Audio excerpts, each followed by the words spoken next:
मैं ज़ीशान स्टार्ट किया हूँ YouTube podcast channel elevated talks, जहाँ पे मेजर चेंज लाने के लिए कोशिश है, जहाँ की कि जिस किसी की लाइफ की हिडन स्टोरीज है तो आप तक तो पहुँचने के लिए तो रिक्वेस्ट है कि आप सब लोग हमको स्टार्टिंग स्टेज में सपोर्ट करिए और आगे तक बढ़ाने की कोशिश करिए।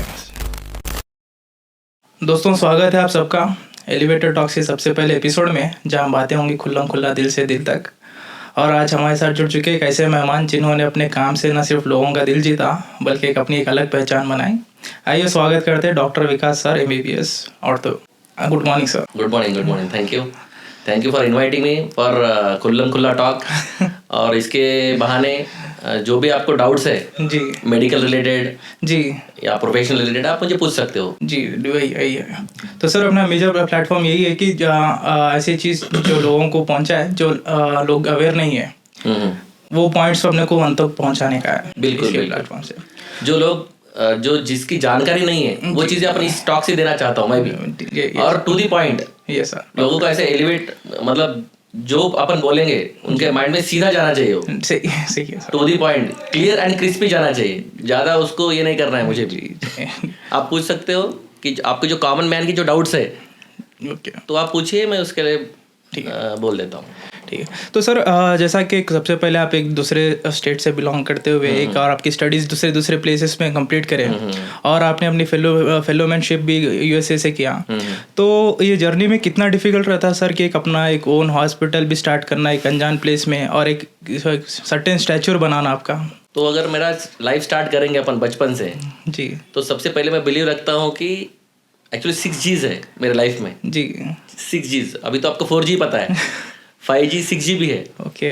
तो मैं उसके बारे में स्टेप बाय स्टेप बताऊंगा लास्ट में। तो आपको जिसने आपके लाइफ में स्टार्टिंग से आपको हेल्प किया जी, उसके लिए आपको ग्रेटिट्यूड होना चाहिए। ग्रेटिट्यूड, सही बात है। तो सबसे इंपॉर्टेंट ग्रेटिट्यूड है। जैसे कि हम कृतज्ञता बोलते हैं उसको। जी, वो तो है। ठीक है, कृतज्ञ होना चाहिए। तो आपके लाइफ में बचपन से जो है, तो सबसे पहले तो पेरेंट्स, ठीक है, आपके माँ बाप ही सबसे बड़े टीचर होते हैं आपके लिए। उसके बाद ग्रैंड पेरेंट्स, करेक्ट। जो अपन बचपन में ग्रैंड पेरेंट्स भी आपको बहुत हेल्प करते क्योंकि पेरेंट्स बहुत बिजी रहते। तो ग्रैंड पेरेंट्स के लिए ग्रैंड चिल्ड्रंस, वही वो देख सकते, संभाल सकते, देखते, बात करते, उनके साथ आपका डिस्कशन सबसे ज़्यादा रहता है। तो आपको हर पर्सन से सीखने को मिलता है। जी, ग्रैंड पेरेंट्स, आपके ब्रदर्स, आपके सिस्टर्स, ये तो बेसिक है घर में जो आपको ग्रो करने के लिए। और हर एक की बात आपने सुनना चाहिए। सही। उसके बाद होता है स्कूलिंग टाइम। आपके भाई बड़े हैं तो आपको छोड़ने के लिए आते। तो हर चीज़ आप याद रखना है। आप जैसे बड़े बन जाते हो, तू कौन मैं कौन, मुझे भाई को भूल जाते हो, बहन को भूल जाते हो। तो ये बिल्कुल नहीं होना चाहिए। सही। ये मेरा कहना है। आपको जो बचपन में हाथ पकड़ के सिखाए जो भाई है, वो भाई के साथ आप लड़ते हो बाद में प्रॉपर्टी के लिए, है कि नहीं? तो सबसे पहले आपने बस कृतज्ञता होना चाहिए। जो भी आपको लाइफ में हेल्प किया है, आप जो स्टेज में आज हो जी, उसके लिए हर एक का योगदान है उसके अंदर। सही। सिर्फ आपका खुद का नहीं है। सही है। तो आपको उसके लिए कृतज्ञ रहना चाहिए, सही। ग्रेटिट्यूड दिखाना चाहिए उनके लिए।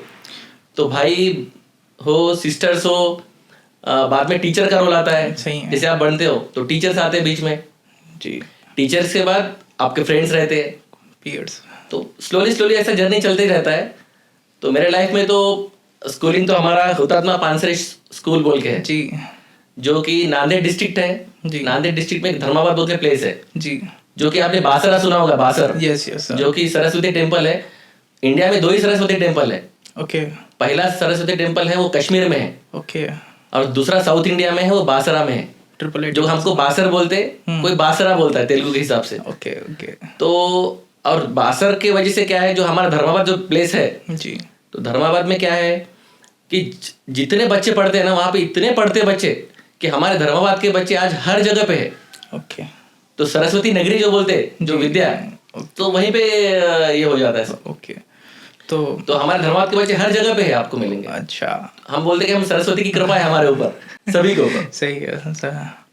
और भी सर, अब जैसा कि अभी बच्चा टीचर बता रहे थे, तो आपके फादर भी एक प्रिंसिपल है और भाई भी टीचर है। तो आप एक डिफिकल्ट अलग से एक डॉक्टर बन गए। हाँ, तो मैं बचपन से ही, जब मैं छोटा था जी, तो मैंने एक वीडियो भी बनाया है। तो मेरे मोहल्ले में जो आंटीज रहते, अंकल्स रहते, वो बोलते थे तू बड़ा बन के क्या करेगा। तो मैं हमेशा बोलता था मैं डॉक्टर बनूंगा। ओके। तो पहले से एक जिद थी कि मुझे डॉक्टर बनना है, पता नहीं क्यों, बट वो नेचुरल है, इंस्टिंक्ट है वो। हाँ। तो वो नेचुरली वो बचपन से अंदर डॉक्टर बनना है, बस मुझे बाकी कुछ याद नहीं है। वही। बट हर एक को बोलता था मैं डॉक्टर बनना है, और उनको बोलता था मैं आपको बड़ा होकर इंजेक्शन दूंगा, ऐसा बोलता था मैं। Okay okay. और और बीच में पूछे थे वो, फिर तो हमसे चार्ज करेगा क्या? हाँ मैं आपसे चार्ज करूंगा। मेरे बच्चे होंगे, मेरी फैमिली होंगी, मैं चार्ज करूंगा आपको। जी जी। लेकिन लकीली एक बात बोलता हूँ मैं आपको, जो आंटी को मैंने बात बोला है वही आंटी का सर्जरी मैंने अभी रिसेंटली किया है, 3 महीने पहले, 1 महीना पहले किया है। ओके। मेरे फादर के जो फ्रेंड्स है, जो कि 45 का गहरी दोस्ती है उनकी, ओके। एक प्रोफेसर OR शर्मा है, दूसरे प्रोफेसर पाटोदेकर, तो वो हमारे फैमिली फ्रेंड्स है। एक 45 ईयर्स से, मतलब मेरे पिताजी के ऑलमोस्ट 50 ईयर्स क्रॉस कर दिए अभी वो लोग, और बहुत तीनों भी अलाइव है अभी। ओके, बहुत बड़ी बात। तो उनके जो बीवी का फ्रैक्चर हुआ, म्हणजे आंटी का, पाटोदेकर, मिस पाटोदेकर, तो उनका सर्जरी रिसेंटली, मैंने 1 महीना भी नहीं हुआ सर्जरी करके, ओके। अब तक मुझे वो पूरे दिन याद आए। और उसके ऊपर भी मैंने एक छोटा वीडियो बनाया है अच्छा। OT के अंदर, अच्छा। जो बचपन की यादें जो रहती है, जो मैं 4-5 साल का था ओके। तब बोलता था ये सब बातें। और भी सर, जैसा कि अब आप बता रहे कि बचपन से ऐसे देवनगर सरस्वती नगरी से इसमें, हाँ हाँ तो आपके पूरे एकेडमिक्स में देखेंगे ना सर, तो आप हर एक में टॉप रहे हैं, हाँ। और एक आप नॉर्मली एक गोल्ड मेडलिस्ट भी हैं। हम्म। तो what kind of mentality you differ from others, how contagious the track is? वैसा नहीं है। मैं 2 चीजें मैं हमेशा बोलता हूँ, जैसे कि पैम्पर करते बच्चों को जी। पढ़ाने के लिए वगैरह जी और दूसरा रहता है पेरेंटिंग। जी। तो हमेशा मेरे पिताजी ये बोलते थे कि भाई कभी उन्होंने पैम्पर नहीं किया जिंदगी में। Okay. He was very strict, और उन्होंने कभी नहीं बोला कि यही कर, यही पढ़, ये पढ़। हम तुमको हर चीज़ प्रोवाइड करते हो, आपको जो पढ़ना है पढ़ो, आप पढ़ोगे तो आगे बढ़ोगे। उन्होंने कभी किसी चीज़ का फोर्स नहीं किया कि तुमने डॉक्टर बनना है या इंजीनियर बनना है या कुछ बनना है या कुछ नहीं बनना है। तुम कुछ भी करो, एक सक्सेसफुल इंसान बनो। जी उनका यही कहना था कि तुम एक सक्सेसफुल इंसान बनो। जी। तुम डॉक्टर बनना है, इंजीनियर बनना है, कहना है आपकी लाइफ है, आप बनिए, ऐसा उनका कहना था। मतलब हमेशा ये नहीं था कि भाई, अब ये आजकल के कैसे पेरेंट्स भी मैं देखता हूँ, पढ़ पढ़ पढ़ पढ़ फोर्स करते पढ़ने के लिए बच्चों को। मेरे लाइफ में किसी ने भी आज तक फोर्स नहीं किया पढ़ने के लिए। ठीक है। मैं तो जब आप पढ़ने के लिए किसी को फोर्स नहीं करते हो ना, तो आदमी अंदर से पढ़ता है, खुद होके पढ़ता है, खुद होके उसको समझा देना सही क्या है गलत क्या है। सही है, सही है। तो हमेशा ये नहीं करना चाहिए कि यही कर वो कर, नहीं भाई, ये अच्छी बात है, बुरी बात है, 2 ही चीज बोलते थे, ये अच्छी ट्रैक है, ये बुरी ट्रैक है। ओके। आपको कौन सी इसमें जाना है वो आप डिसाइड करें, आपकी लाइफ है। वो तो है। मैं तो आपकी लाइफ जीने वाला नहीं हूँ, आप अच्छे जिएंगे तो आप ही अच्छे बनेंगे। तो ये हमेशा मेरे पिताजी ने कहा है। ओके। और कभी मेरे साथ बैठ के उन्होंने कभी किताब देखा नहीं, उनको पता भी नहीं किताब क्या रहता, हमारा किताब, जी। Because he was from commerce background okay और मैं साइंस, ओके। तो हमारा तालमेल ही नहीं है। बट मेरे पिताजी भी टॉपर थे, यूनिवर्सिटी टॉपर थे वो। अच्छा। हाँ 1970 अच्छा। 71 he was a topper in 7 districts. Okay, पूरे महाराष्ट्र में। महाराष्ट्र में मतलब मराठवाड़ा बोलते थे। अच्छा, मराठवाड़ा रीजन। मराठवाड़ा region। जी। तो सर अभी अपने को नॉर्मली अब आप टॉप में है, तो शायद ये बहुत कम होगा कि आप फेलियर की तरफ भी देखे होंगे। तो आप अगर फेल भी हुए तो वो कैसा एक्सेप्ट किया और उसको कैसा ओवरकम किया? तो यही मैं बताना चाहता हूँ, पैम्परिंग और पेरेंटिंग का डिफरेंस वही है यहाँ पे। आप पैम्पर करोगे तो कुछ दिन तक आगे बढ़ेगा, फिर गिर जाएगा या वो सही नहीं कर पाएगा। जी। जब आपको पेरेंटिंग करते हो तो आपको बुरी चीज क्या है पता है, अच्छी चीज क्या है पता है, तो हम आपको हर चीज पता है, तो आप आप खुद होके ग्रो हो रहे हो। जी। तो आप खुद होके संभल के पैर रखते हो, सही है। तो उसमें फेलियर का चांसेस बहुत कम है। ओके। और पैम्पर करके बिठाओगे भी आप उसको कुछ पोस्ट देके, he will not be able to bear the stress. हम बाहर खेले कूदे झगड़ा करे कुछ भी करे, लेकिन घर तक लेके कभी नहीं है। तो ये कब आता आपको, जब आपको फ्रीडम मिलता है। वो भाई तू देख ले, तू तेरा लाइफ देख ले, खुददारी से देख ले जी, कि भाई डिस्टर्बेंस नहीं। सही। तो नहीं तो बच्चों के झगड़े में पेरेंट्स आ जाते, हमारे पास ऐसा कभी नहीं हुआ। ओके। हम बच्चे झगड़े भी करे, हम ही प्रॉब्लम सॉल्व करें, हम ही दोस्त बन गए फिर से। बच्चों में होता है, बचपन में क्रिकेट खेलना है, खो खो खेलना है, दुश्मनी हो जाती है, दोस्ती हो जाती है जी। बट तब से हम लोग सीखे ग्रुप क्या रहता, ग्रुप में रहना, पढ़ाई भी वैसे करते थे, कुछ चीजें दोस्तों के साथ सीख जाते हैं। हाँ बिल्कुल बिल्कुल। हमारे पास पूरा जो हमारा कॉलोनी था, विद्यानगर था उसका नाम जी। और विद्यानगर के आज सभी बच्चे ऑलमोस्ट डॉक्टर्स, इंजीनियर्स और अभी पोस्ट पे है। अच्छा, सभी घर के बच्चे डॉक्टर्स है। धर्माबाद जी, हमारे कॉलोनी के doctor Ajay Varade, doctor Sanjay, doctor Ashwini, ji, doctor Roshni, ji. Doctor Mohan. अब जो मेरे बाजू के थे डॉक्टर चामर गोरे सर के बच्चे हैं, एक डॉक्टर है और एक आज अपना national highway authority of India NHAI जी, उसमें सबसे बड़े पोस्ट पे चीफ इंजीनियर है दिल्ली में। Okay, great sir. सो मतलब सभी के बच्चे, क्योंकि उनको जो भी फ्रीडम मिला, मैं यही बात बोलता हूँ कि कभी इसमें हमको सुसाइड देखने को नहीं मिला या डिप्रेशन देखने को नहीं मिला। बिकॉज सभी लोग कैसे थे कि सब बच्चे, हम अभी दीपावली आ गया, हाँ, तो हम लोग हमें घर में खाना खाते ही नहीं थे। अच्छा, तो हर हफ्ते में चलो भाई आज इसके पास खाना खाएंगे, चलो आज उसके पास, तो हम लोग अरेंज करते थे। अच्छा, तो सुबह का ब्रेकफास्ट किसके पास है, आफ्टरनून में लंच किसके पास है, डिनर किसके पास है। हमारे पास दिवाली 5 से 6 दिन चलता है, जी, तो 6 days। आज भी मेरे फ्रेंड्स आज के दिन भी बाहर मेरे गांव में अभी गेट टुगेदर में है, वो इंतजार में होंगे आपके। मैं तो अभी जा नहीं पाया, लेकिन वो लोग सुबह वीडियो कॉल करे, अच्छा। मतलब थोड़ा बिजी है। और सर अब कंपैरेटिवली अपन देखें तो नॉर्मली अब इन मेजर ऑफ हाई पोजीशंस पे इंडिया जितने भी एमएनसीज में हैं, तो हर पोजीशन पे एक इंडियन है, CEO, MD। तो अपने पास 10+2 के बाद बच्चे क्या करते हैं कि एजुकेशन के लिए बाहर वेस्ट की तरफ फोकस करते हैं, जबकि उन लोग को पूरा सिस्टम, पूरा एक एजुकेशन प्लेटफॉर्म, एक इतने जब वहाँ तक पहुँच सक रहे वो लोग, तो इन लोग को क्या चैलेंजेस हो रहा है कि मतलब फिर उन लोग को क्या यहाँ पे सीखना चाहिए? अपना education system is the best education system, but कुछ चीज़ें रहते हैं कि जो बेस्ट में भी है, अभी अभी थोड़ा सा और एजुकेशन सिस्टम में चेंज भी हो रहा है जी।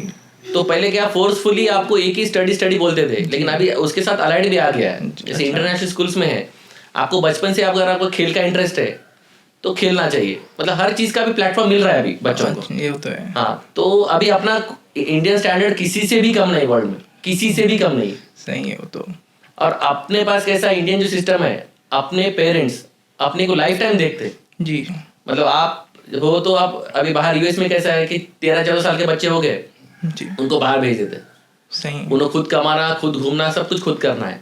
अपने पास पेरेंट्स जब तक बच्चा सेटल नहीं होता, उसकी शादी नहीं होती, उसके बच्चे नहीं होते, तब तक पेरेंट्स साथ में रहते।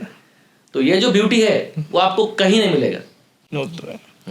और भी सर कि डॉक्टर बनना तो इतना इजी तो नहीं है। हाँ। तो प्रेजेंट में तो इसमें आपके कितना चैलेंजेस रहे होंगे, केक वॉक रहा या कैसा रहा ये एक चीज़ ये? नहीं, डॉक्टर बनना तो बहुत मुश्किल काम है, ये तो उसमें डाउट नहीं है। अगर आपको मेरिट सीट लेना है तो मैंने बचपन से ही, मुझे जब से याद है, तो ऑलमोस्ट मैंने 8 to 10 आवर्स स्टार्टिंग में पढ़ा है जी।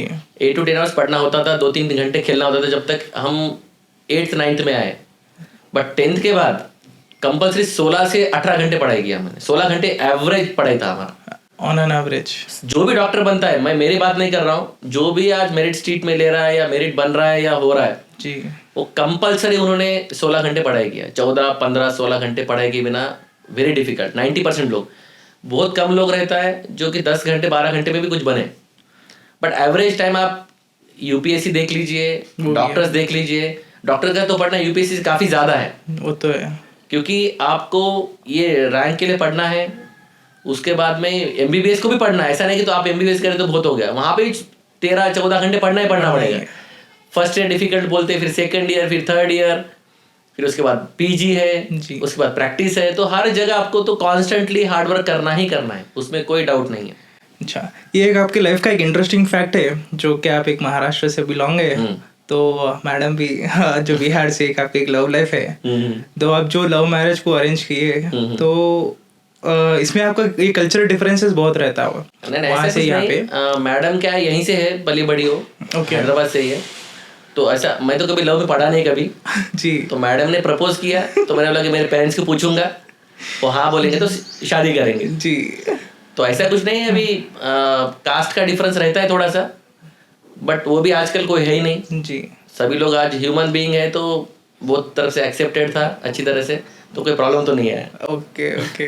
तो ये एक ही फीलिंग रहता है इंटरकास्ट बोल के जी, जो कि हमारे हिंदूज में है और शायद मुस्लिम में भी है थोड़ा बहुत। हाँ, तो ये अब छोड़ के सब अगर मैच हो रहा है फ्रीक्वेंसी, तो शादी करने में कोई दिक्कत नहीं है। मैं ऐसा बोलता हूँ, फ्रीक्वेंसी मैच होना चाहिए, कंपैटिबिलिटी होना चाहिए। नहीं तो क्या रहता, देखिए इतने सारे झगड़े करते, इतने सारे शादी अपन देख समझ के करते हैं और बाद में क्या होता है, डिवोर्स की तरफ जाते, झगड़ा, सभी पेरेंट्स देख के शादी करते। जी, शादी के दिन तो बहुत सब खुश रहते, 1 साल के बाद क्या होता है, अलग स्टार्ट हो जाता है। बोला मैं बड़ा तू छोटा, ये सब चालू होता है हर घर में ऑलमोस्ट। लेकिन कभी भी ये चीजें जो है ना, अब अभी हमारे मैरिज में हमारा ऐसे कोई प्रॉब्लम ही नहीं आता। और ये आप आपका शेड्यूल देखे तो नॉर्मली हर चीज़ में क्लिनिक पे रहना और सर्जरीज में इन्वॉल्व, वर्क लाइफ बैलेंस और फैमिली टाइम बैलेंस कैसा करते सर?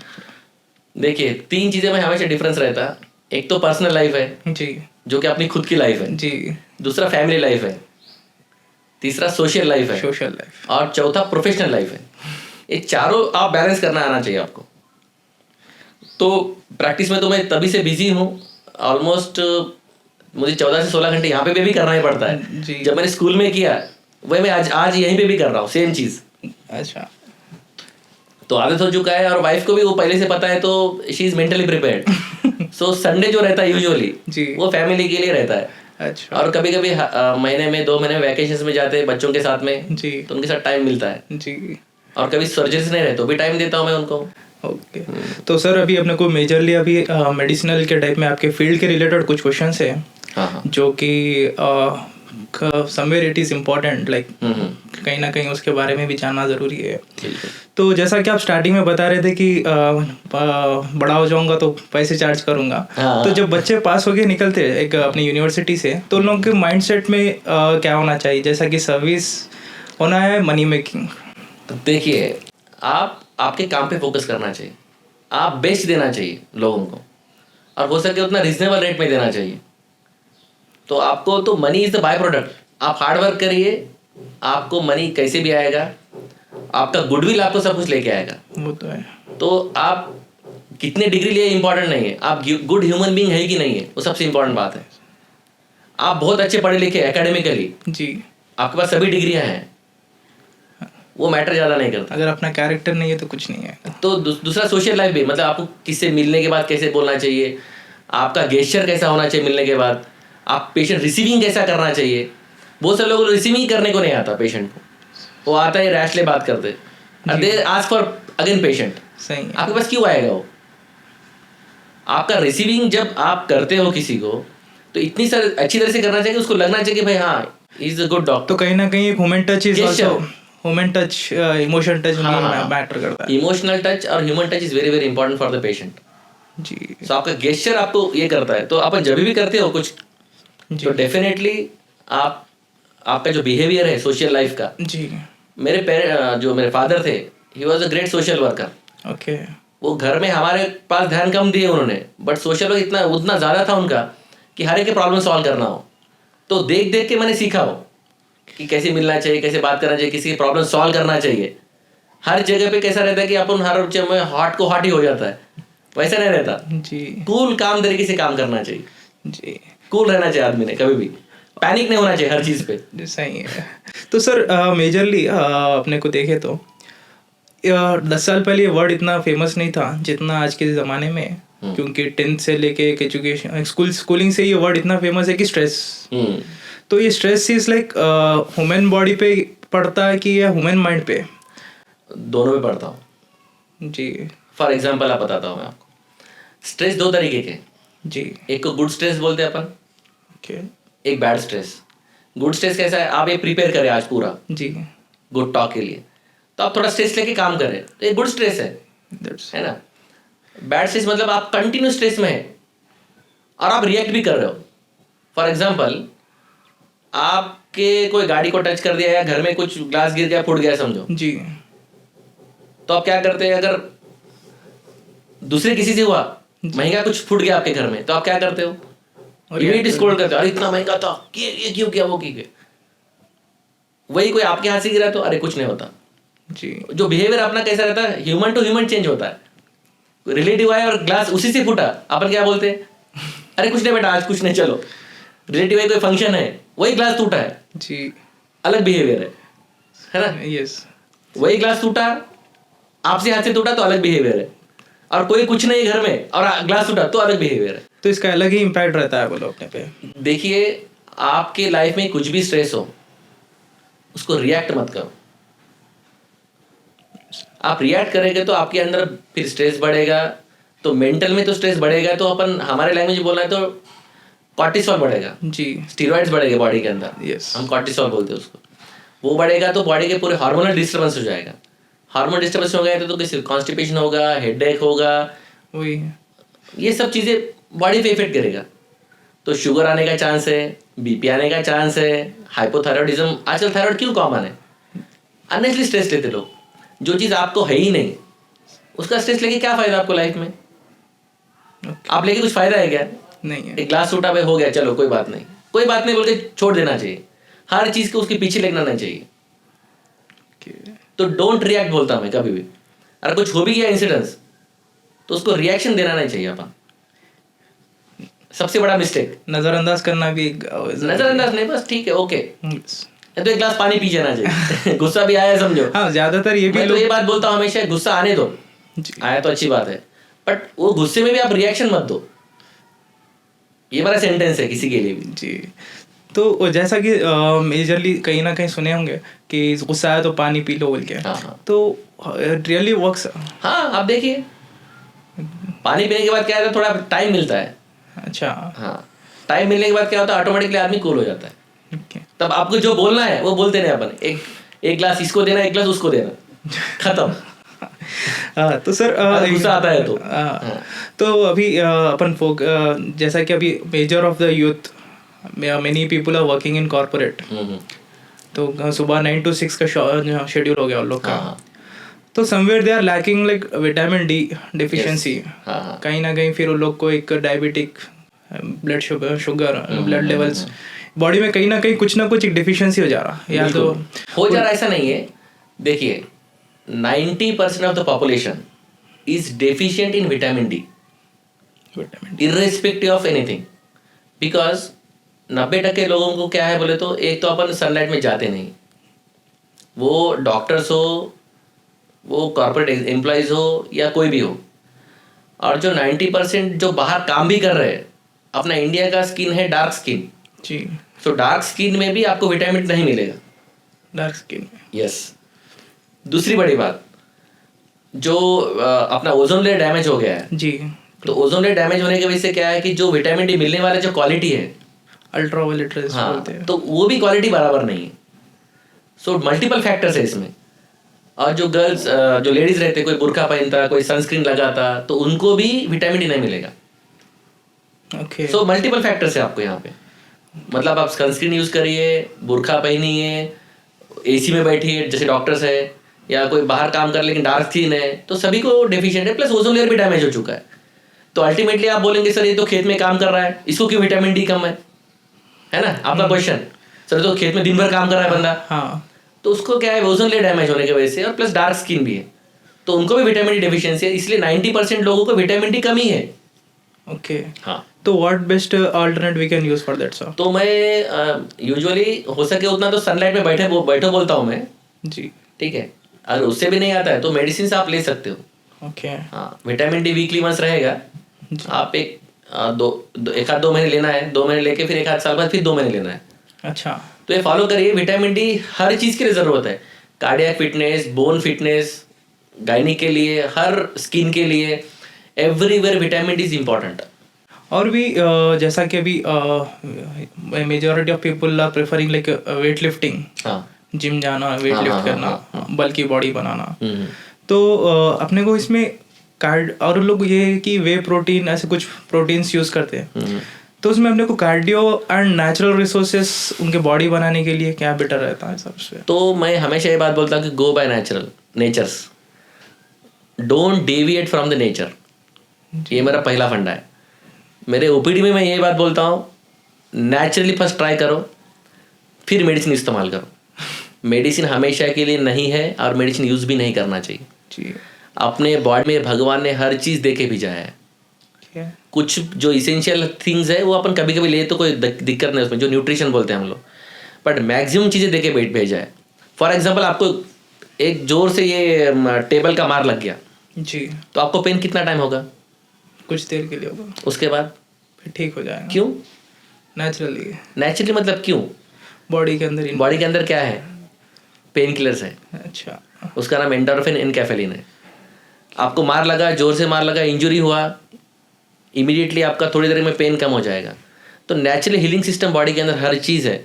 आपको फीवर आया, आप अच्छा खाना खाइए, मैक्सिमम जो फीवर रहता है पेशेंट्स को वो वायरल रहता है, जो कि मतलब आप अच्छा रेस्ट, अच्छा खाना खाए तो चले जाएगा वो। वायरल के लिए कोई दवाई नहीं है, वायरल के लिए। जी जैसे आपने कोरोना वायरस सुना होगा, जी वायरस का कोई दवाई नहीं रहता, सही। उसको जस्ट मल्टीपल फैक्टर से हम लोग उसका इम्यूनिटी बढ़ाने की कोशिश करते हैं। लेकिन फीवर है तो मैं एक बात ज़रूर बोलता हूँ कि थोड़ा एक ब्लड चेकअप करना ज़रूरी है, बिकॉज हर फीवर वायरल नहीं होगा। तो बेसिक टेस्ट तो कर लीजिए आप, ऐसा मैं बोलता हूँ। CBP एटलीस्ट कर देना चाहिए, प्लेटलेट कभी कम है या कोई मलेरिया है या आपका फीवर कैसा है, एक बार डॉक्टर को कंसल्ट करना ज़रूरी है।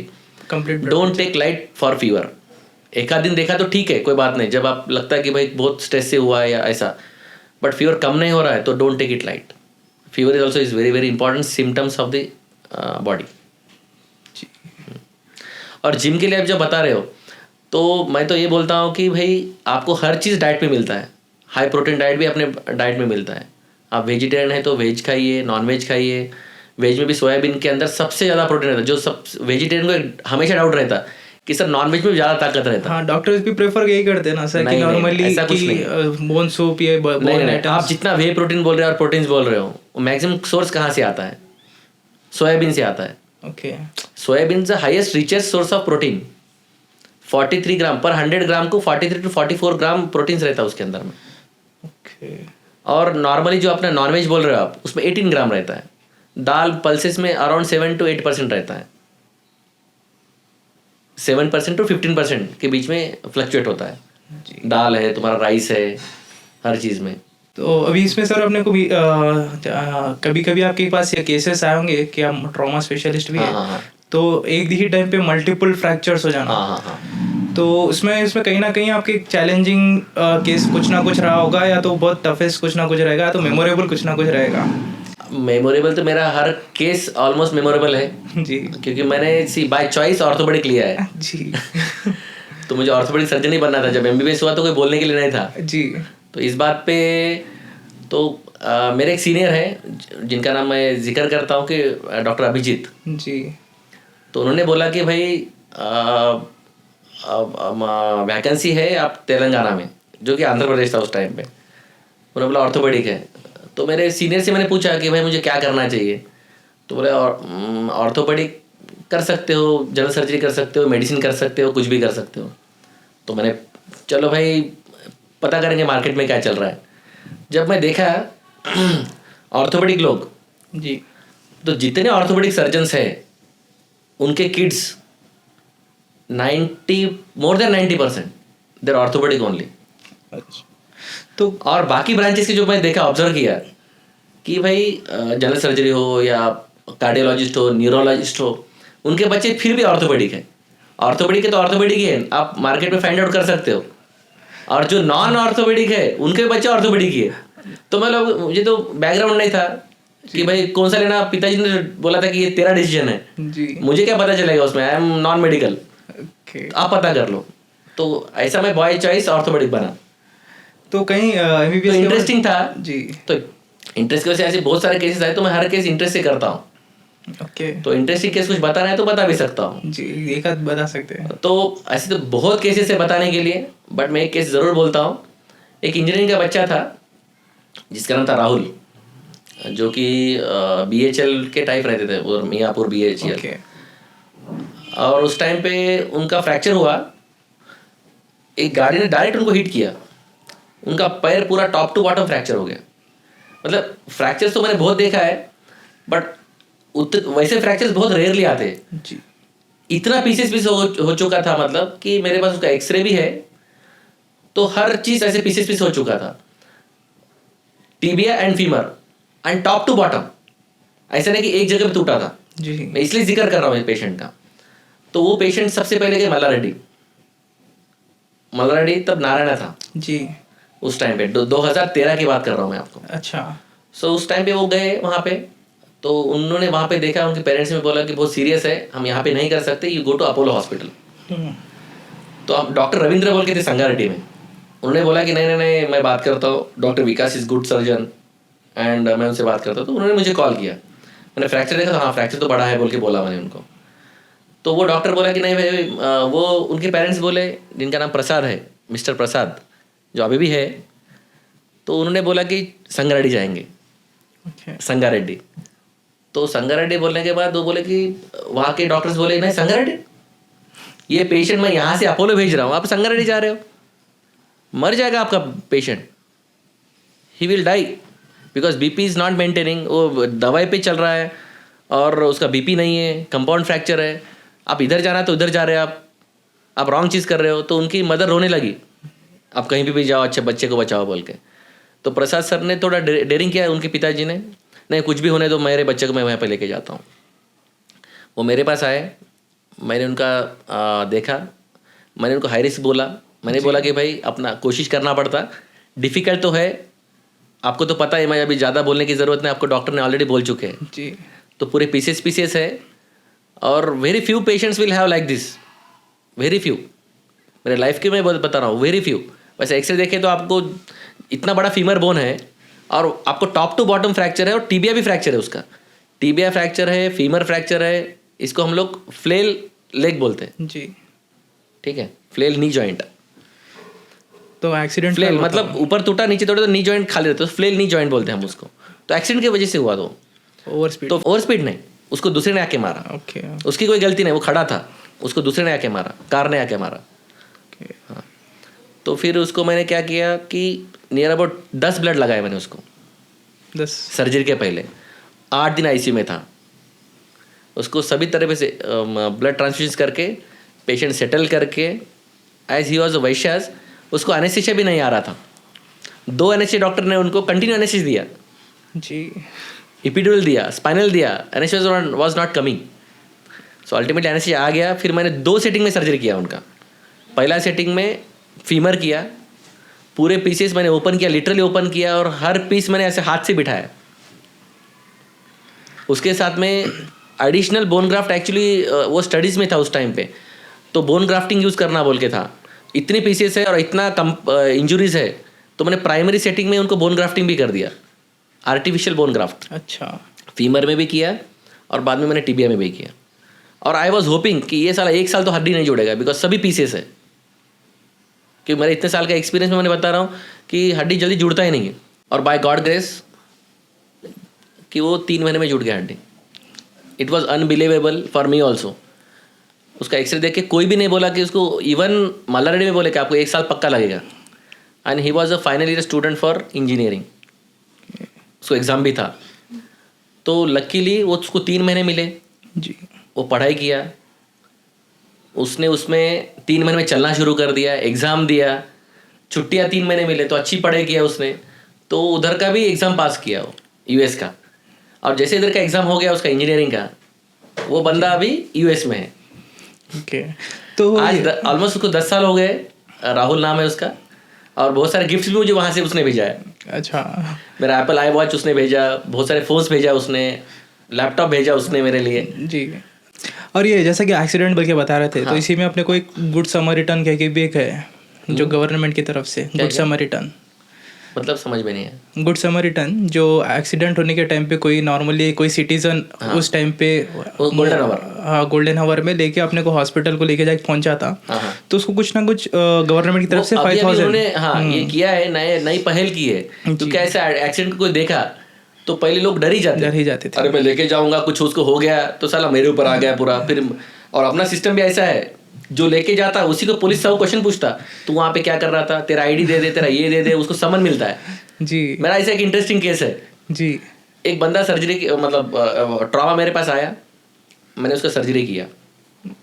जिसने ट्रॉमा देखा ऑन द स्पॉट जी, तो उसने क्या किया कि भाई पुलिस वालों को बोला, सर मैंने देखा है ये ऐसा ऐसा एक्सीडेंट हुआ। उसने इन्फॉर्म किया पुलिस वालों को कि भाई ऐसा ऐसा हुआ है सर बोल के। अच्छा, तो पुलिस वाले ने उसका भी नाम लिख लिया अंदर। और जब केस बनता है कोई एक्सीडेंट में, अपोजिट वाला मारता है, तो इंश्योरेंस के लिए हमको क्या रहता है, MLC आता है, मेडिको लीगल। ओके, तो हमको जाके कोर्ट को अटेंड करना पड़ता है, हमको समन मिलता है, because we are the expert witness, जो कि लास्ट स्टेज में हमारा ओपिनियन लेते वो लोग कि भाई आपने सर्जरी किया है कि नहीं किया है, उसको क्या किया है, ये सही है कि गलत है, देखने के लिए। तो उस टाइम पे मेरा आया था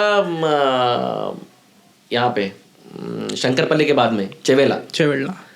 तो मैं भूल गया कि कौन सा केस है। ओके। तो मैं आया वहाँ पे वो एमएलसी समन लेके, तो वो आता 3-4 साल 5 साल के बाद समन। आज केस हुआ 5 साल के बाद, किसको याद रहता। तो उसके साथ वो भी बंदा आया, बोला तुम क्यों आए। सर वो बोला सर मैंने ऐसी, हमारे दोनों में सेम समन दिख रहा है। तो सर मैं विटनेस था बोले वहाँ पे। तो मैं डर के आ गया, बोले क्या है क्या रहे। वो पुलिस वाला बोला बोले कि नहीं आना पड़ता, नहीं तो तुम्हारे ऊपर केस बनता बोले। वो डर गया, बोला ऐसा नहीं रहे तू विटनेस है। तो उसको मैंने बोला तो विटनेस है। और ये गोल्डन आवर कितना क्रिटिकल रहता है सर अपने को? गोल्डन आवर मतलब जो भी एक्सीडेंट्स होते हैं जी, तो एज अर्ली एज पॉसिबल आप ट्रीटमेंट करेंगे तो उसका आउटकम अच्छा रहेगा। सो आउटकम के लिए अपने को गोल्डन आवर का बहुत ज़रूरत है।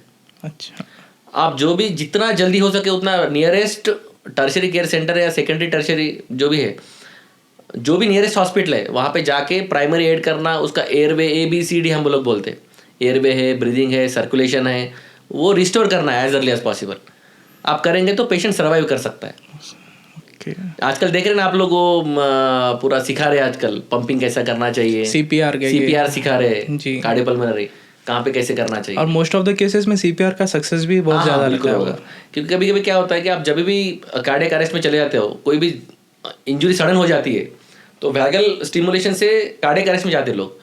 आपसे जब सुला के जब पंप करिए, ही विल सर्वाइव। ठीक है, जो अरेस्ट में चले गए, जो बहुत सारा हाइपोवॉलेमिक शॉक में है या बहुत ही क्रश है, उसको अपन कुछ नहीं कर सकते जी। वो तो मैक्सिमम अपन ट्राई करना है। जैसा कि अब अपन देखें कि एक वर्ड जो हेल्थ इज वेल्थ, हर किसी ने उसको एक डिफरेंट तरह की एक मीनिंग दी है।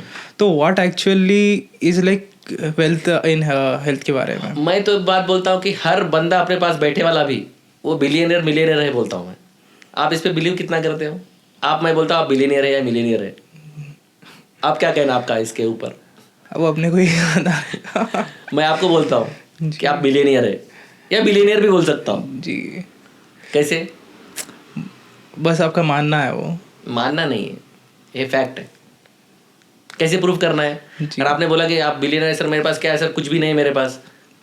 मैं बोलता हूँ कि आपको बस 15-20 करोड़ का प्रॉपर्टी है, 100 करोड़ का प्रॉपर्टी, मैं बोलता हूँ आपको सबसे ज़्यादा कीमती हेल्थ ही है बोलते।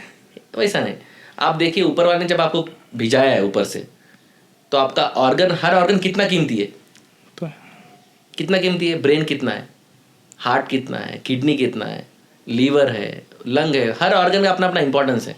Every organ is important in the body almost. आप अगर कुछ अपना लाइफस्टाइल चेंज करके आप उसको खराब कर रहे हो तो आप कितना नुकसान कर रहे हो। आप प्रॉपर लाइफस्टाइल अगर आप मेंटेन करते हो, प्रॉपर खाना हो, एक्सरसाइज हो, स्लीपिंग हो, 8 घंटे सोना, मैं बोलता हूँ हमेशा सोना ही सोना है। खाने में क्या करना है? प्रोटीन्स और कैल्शियम रिच फूड लेना है मैक्सिमम। कुछ हो ना हो, एवरी डे एक्सरसाइज करना है। हाँ, किताब के हिसाब से देखा जाए तो 40 minutes a day 5 days a week, 210 minus your age, इतना हार्ट बीट आपका होना है। 210 माइनस योर एज, हाँ, उतना हार्ट बीट रीच करना है जब आप एक्सरसाइज कर रहे हो। ऐसे नहीं कि आप घूम रहे हो फिर रहे हो और मैं 40 मिनट घूम के आया गार्डन में, क्या फ़ायदा? आपका हार्ट बीट वहाँ तक टच करना है। सो एटलीस्ट 150 टच करना है, बट नहीं होता तो 100, 110, 120 आपको पसीना पसीना हो जाना है जी। वैसा आप एक्सरसाइज करोगे तो आपके लाइफ में कभी प्रॉब्लम नहीं आएगा। जो हेल्थ और वेल्थ बोल रहे हैं ना आप, तो आपका हेल्थ ही अच्छा है तो वेल्थ आपके पास है ना ऑलरेडी, उसको आप मेंटेन कर रहे हो। सही है। अगर आप खराब हो गए 40 के आसपास, बहुत सारे लोग क्या हो रहा है 40 के आसपास सब खराब हो जा रहा है। और मोस्ट ऑफ द पीपल पानी कितना पीते हैं? 1 लीटर 2 लीटर पीते हैं। अपने बॉडी में 70% वाटर रहता है ऑलमोस्ट। तो कहीं ना कहीं एक बुक में भी एक आया था, if your blood is flowing properly it means you are healthy. When your economy is good, then it will flow economically healthy. It shows economically healthy. नहीं, उसका ये कोई मतलब नहीं है। एक्चुअली आप जितना पानी ज़्यादा पियोगे, फॉर एग्जाम्पल 70% वाटर रहता है, तो आप कितना पानी पीना है? 5 लीटर्स मिनिमम डेली पानी पीना है, 4 to 5 लीटर्स कम से कम पीना है। अपन वो पानी नहीं पीते, एक्सरसाइज बिल्कुल नहीं करते, और यू आर एक्सपेक्टिंग कि भाई हर चीज़ होना चाहिए। आपको जो अपना हर सेल है, हर सेल का इंजरी हो जाता है। आप जब भी ये काम कर रहे हो, हर सेल का इंजरी होते रहता है कंटिन्यूसली, तो उसको हीलिंग टाइम भी देना है ना, उसको सही है। रेस्ट देना है, उसको 8 घंटे का स्लीप होना है, आपको पानी ज़्यादा पीना है, डाइट में अच्छा खाना खाना है, ठीक है, और मॉर्निंग एक्सरसाइज भी करना है। ये सब चीज़ें करेंगे तो आपको आपका बॉडी उसी तरह से रिस्पॉन्स करेगा, रिस्पॉन्स देगा। जी। जितने लोग आर्मी के हैं, मिलिट्री के, वो क्यों परफेक्ट रहते हैं? फिटनेस। अर्ली टू राइज, सुबह सुबह उठते हैं जल्दी, अर्ली टू बेड, जल्दी सो जाते हैं। आजकल के बच्चे कैसा है, लेट सोना, लेट नाइट लेट उठना। पूरा आपका जो सर्केडियन रिदम है, वो रिदम ही आप चेंज कर रहे हो। 9-10 बजे सो जाना है और सुबह जल्दी उठना है। जितने लोग ऐसा करते हैं, ये मेरा मानना है, मेरे प्रैक्टिस में मैंने इतने 20-25 साल में जो देखा है मैंने जी, और जो एक्टिव प्रैक्टिस के अंदर मैं 2007 से हूँ, तो 15 और 3 18 साल हो गए मुझे ये प्रैक्टिस के अंदर। जो लोग जल्दी उठते हैं, जल्दी सोते हैं और वेजिटेरियंस है, उनका लाइफ स्पैन 80 के आसपास रहेगा, बिल्कुल रहेगा, इसमें कोई डाउट नहीं है। ये मेरा एक्सपीरियंस मैं आपको बता रहा हूँ, सही है। ये कहीं लिखा नहीं है, लेकिन आप पता कर सकते हो ये बातों में। सच है। और इसलिए ये जो चीज़ें, आपको मीठा अवॉइड करिए बोलता हूँ मैं, नॉनवेज थोड़ा कम करिए, ठीक है, ये सब चीज़ें इंपॉर्टेंट है। कभी कभी हर चीज़ ले सकते हो, ऐसा कुछ भी नहीं है, बट जितना आप एक्सरसाइज करके जब मेंटेन करोगे तो आपका definitely life style will be very good. और अभी जैसा कि अपने पास इंडिया में देखेंगे तो ट्रेडिशनली ए वुमेन जब सुबह उठ जाते हैं मॉर्निंग, तो till she go to bed कुछ ना कुछ काम तो रहता, फिजिकली काम ही करना है, झुक के काम करना, झाड़ू पोछा, हर जगह से वही काम। बिल्कुल। तो एक एज के बाद लोग को ऑस्टियोपोरोसिस कुछ ऑस्टियोपोरोसिस ये क्या है, मतलब कि देखिए, आपको जो भी कैल्शियम डिपॉजिट करना है आपके बॉडी के अंदर, वो 30 साल तक ही करना है। जैसे आपका 30 रीच हो जाता है, 30 के बाद में एवरी ईयर अपना बॉडी कैल्शियम अपने बोन से निकाल के ब्लड में डाल देता है। ऑस्टियोक्लास्टिक एक्टिविटी बोलते हैं हमारे लैंग्वेज में। वो ब्लड, जो बोन के ऊपर जो कैल्शियम है वो आपको जाते रहेगा। सो 1 to 1.5% पर ईयर जाना शुरू होता है। और जैसे लेडीज 40 ईयर्स क्रॉस करेंगे मेनोपॉज के टाइम पे जी, तो 40 to 55 ईयर्स एज में ऑलमोस्ट 50% बोन लॉस होता है उनका, 50% बोन लॉस। बाकी टाइम में 1 to 1.5%, इवन 55 के बाद भी 1 to 1.5% लॉस होता है एवरी ईयर। बट ये पेरी मेनोपॉज के टाइम पे जो होता है 50% बोन लॉस होता है। जो भी आपको गेन करना है, इसलिए मैं बोलता हूँ कि कैल्शियम जो गेन करना है आपको 30 साल तक गेन करिए, उसके बाद लॉस करना ही करना है। तो जितना आप स्ट्रेस बोन पे दोगे, जिसकी एक्सरसाइज है, जंपिंग है, वो ज़्यादा करना है आपको। जितना जंप करोगे उतना अच्छा रहेगा। योगा करिए, एक्सरसाइज करिए, वॉकिंग करिए, जितना वर्क करेंगे उतना अच्छा है आपके लिए, 30 के बाद फॉर्मेशन कम हो जाएगा। हाँ, फॉर्मेशन नहीं होगा तो आपने को डिपॉजिट भी करना है ना बोन जी, तो एक्सरसाइज के बिना डिपॉजिट नहीं होगा। और अपने पास कैसा है कि 20-25 साल के बाद कोई कुछ करता ही नहीं, छोड़ देते लाइफ को। 30 हो गए, मेरा अभी खत्म, ये इच्छा ही छोड़ देते लाइफ जीने का।